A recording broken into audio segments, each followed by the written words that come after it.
दिनैनिफ्राय नोंथांमोनखौ बरायबाय जे दिनैनि टपिक्सआव नोंथांमोना स्क्रिनाव नुखादोंमोन 30 मार्च फरायसा सान 30 मार्च फरायसा सानखौ जों मानो थाखाय फालिनाय जायो बेनि बागै माने एसे सावरायगोन स' नोंथांमोना गोसो होनानै नायब्ला मिथिगोन दिनै सोरनि थाखाय जों बर' फरायसा सानखौ फालिनाय जायो। दा गोबाङानो कुइसन जानो हागौ जों सोरनि थाखाय फालियो बिथांखौथ' मिथिखायो फट'आव नुबा मिथिखायो बिथाङा सोर उपेन्द्रनाथ ब्रह्म बड'फा जायखौ बर'नि बिफा होनो। जों मा होनदों NB होदों नट बिनाव बर'नि बिफा उपेन्द्रनाथ ब्रह्मआ बर' हारिनि थाखाय जोबोद गोनांथार खामानि मावना गालांबाय जाय खामानिया जोंनि थाखाय जोंखौ दा थांना थानायाव गोबां बिहोमा होदों जायनि थाखाय जों बर' होननानै सिनायथि मोनदों जायनि थाखाय जों गावखौ गोग्गानो हादों बेफोरबायदि खामानि मावना गालांनायाव बिथांनि मुंखौ जों बड'फा जाय जों दिनै बर' फरायसा सान फालिनाय जायो। स' नोंथांमोनखौ दिनैनि बे टपिक्सखौ बा बेखौनो आं सावरायगोन। दा बिथांनि जोनोम साननि बागै सिनायथों बिथाङा इं 1956 मायथाइनि 30 मार्च दानाव दतमा ओनसोलनि सिङाव थानाय बरागारियाव मोनाबिलिनि बारहुंखा समाव जोनोम जादों। बिथाङा जाय समाव जोनोम जादोंमोन बे समाव बिथाङा जोनोम जानाय समाव बारहुंखा बारदोंमोन। बिथांनि बिफानि नामा मंलाराम बिथांनि बिफानि नामा मंलाराम टाइपिं मिस्टेक जादों आरो बिमानि मुङा लेपस्रि ब्रह्ममोन। बिथाङा न'खराव दुइसिन फिसाज्लामोन। बिथाङा न'खरनि मादावनो दुइसिन फिसाज्लामोन। बिथांनि न'खराव सानै बिदा आरो सानै बिब' दंमोन। बिसोरनि गेजेराव बिथाङा दुइसिन फिसाज्लामोन। सोलोंथाइ 1963 मायथाइयाव गुदि फरायसालियाव मक्रापारायाव गुदि सोलोंथाइ लायो।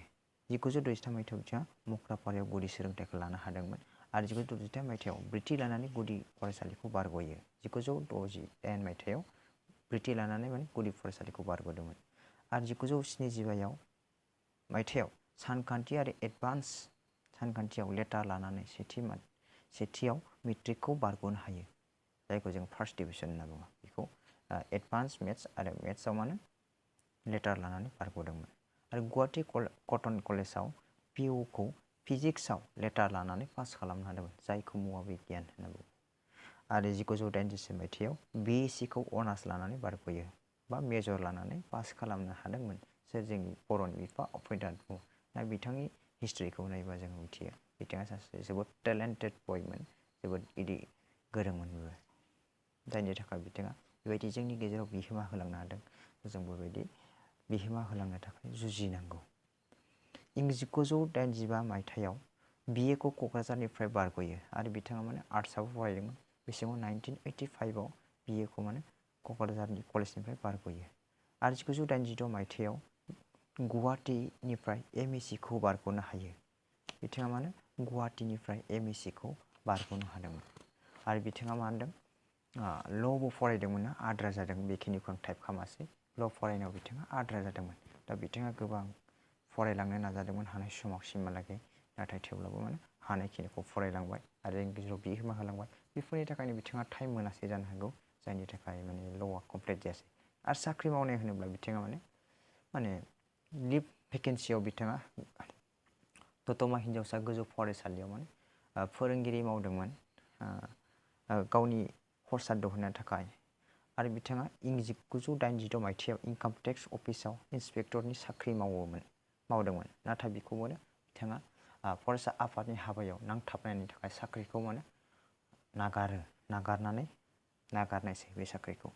नङाबा बिथाङा दिनैसिमहालागै बर'नि गेजेराव बेबायदि मुंखौ मोननाय नङा जानांगौ जायनि थाखाय बिथांखौ जोंनि थाखाय दैथायहरदों। स' गाइस जुदि मोजां मोनदोंबा लाइक खनसे हो आरो कमेन्ट हो। इं 1979 मायथाइयाव बै समनि गवालपारा जिल्लानि बर' फरायसा आफादनि आफादगिरि बिबान रुजुजेनो बिथाङा बै समाव गवालपारा जायोमोन गवालपारामोन आरो डिस्ट्रिक्टआ। ओमफ्राय इं 1986 मायथाइयाव आबसुनि आनजाय आफादगिरि जायो बेसेङाव 1986 मायथाइयाव आरो 1987 मायथाइनि 2 मार्चआव बड'लेण्ड सोमावसारनायखौ जागायजेनो आरो बे जागायजेननायाव बिथाङा गासै मोन 92टा दफा लादोंमोन। बे दफाखौ लानानै बिथाङा सेपारेट स्टेटनि थाखाय नांथाबदोंमोन आरो बे दफाखौ 1987 मायथाइनि 1 जानुवारिनिफ्राय आसामनि गिबि मन्थ्रिनो माने गथायदोंमोन हैदोंमोन जायखौ बे बोसोरनि 22 फेब्रुवारियावनो गाहाय मन्त्रि राजीव गान्धीनो आरो 24 फेब्रुवारियाव नखर मन्त्रि बुटा सिंहनो आरो बे बोसोरनिनो 30 फेब्रुवारि हादरगिरि गियानी जेल सिंहनो गथायनो गोनां जादोंमोन जायखौ जों नायो बिथांनि गोहोखौ आरो बिथाङा बै समनिफ्रायनो माने बे जानुवारि बै समनि 12 जानुवारि खालि गुवाहाटीनि जर्ज फोथाराव सुबुं गौमा माने सोमावसारजेनदोंमोन बेखिनिखौ आं लिरासै बेखौनो बुंबाय आरो उपेन्द्रनाथ ब्रह्मआ डिभाइड आसाम 50-50 खौ बे दिननिफ्राय दिखाङो 10निफ्राय 12 अक्ट' नभेम्बराव दिल्ली बट क्लाबाव 2000 बर'साया थरना होयो बट क्लाबाव आरो 1980 मायथाइनि 4 जानुवारियाव जिल्ला थाखोनि सुबुं गौमा क'क्राझार 15,000सो नुजादोंमोन बेबायदिनो बिसोरहा गोबां धारना खालामबोदोंमोन मोजां नाजादोंमोन आरो 33 खेब सोमावसारनानै 10,000 घन्टा बन्द होनायनि माने थिरांथा लादोंमोन नाथाय बेखौ दोनथ'दोंमोन 1998 मायथाइयाव मिरु सरकार आसाम सरकारा एबसु BPSC बै समनि सोमावसारारि हान्जानो 3 खनायारि गिबि सावरायजेनदोंमोन बै समाव बिथांमोना 3 खनायारि सावरायजेननाय जादोंमोन बे सावरायनायाव समाव 40 सानि मोनसे हान्जाखौ बिथाङा माने दैदेनदोंमोन बिथाङा 5थि सावरायनायसिम बाहागो लानो हादोंमोन बिथाङा खेबबायाव सिमलागे सावरायनो मोनदों नाथाय खाफाल गाज्रि होनांगोन जोंहानो मोनो बिथांखौ लाखिनो हायासै बा बिथाङा थानो हायासै जायनि थाखाय बिथाङा अलखद जिउ गोमालांनाय जाबाय आरो हारिनि खौसे खालामनायनि बिथिङाव सुजुगिरियाव बिथाङा सुजुगिरि महरै माखासे सुजुदोंमोन बेफोर अरखि दा बड'लेण्ड टाइम्स व्हाइ सेपारेट स्टेट दंमोन बेयाव मिस्टेक जालांदों व्हाइ सेपारेट स्टेट बेखौनो हारिनि गोख्रोंथि उपेन्द्रनाथ ब्रह्मआ गोबाव जोरासै माने थांनानै थायासै बेखौथ' मिथिबाय हारिनि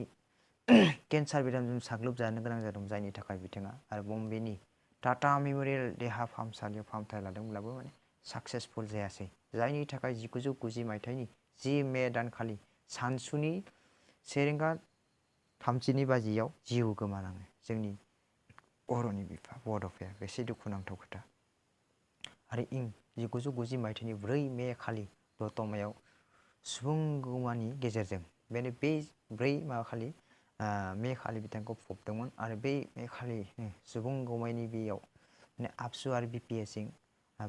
बिथांनि मुंखौ बड'फा मुंखौ फोसावोमोन आरो बिथांनि थाखायनो दिनै जोङो माने 31 मार्चखौ बिथांनि जोनोम सानखौ बर' फरायसा सान हिसाबै जों फालिनाय जायो दा नोंथांमोना मिथिबाय जानांगौ बर' फरायसा सान मानो थाखाय फालिनाय जायो दा बेखिनिखौनो नोंथांमोननि सिगाङाव बुंबाय स' नोंथां मोजां मोनदोंब्ला प्लिज लाइक साबस्क्राइब शेयार खालाम हायोब्ला नोंथांमोननिनो सासे बर'नि जाखांफुनाय इउटुबार होननानै स' थेंक्स गाइस मोजां मोनदोंब्ला लाइक साबस्क्राइब शेयार खालामनो दाबाव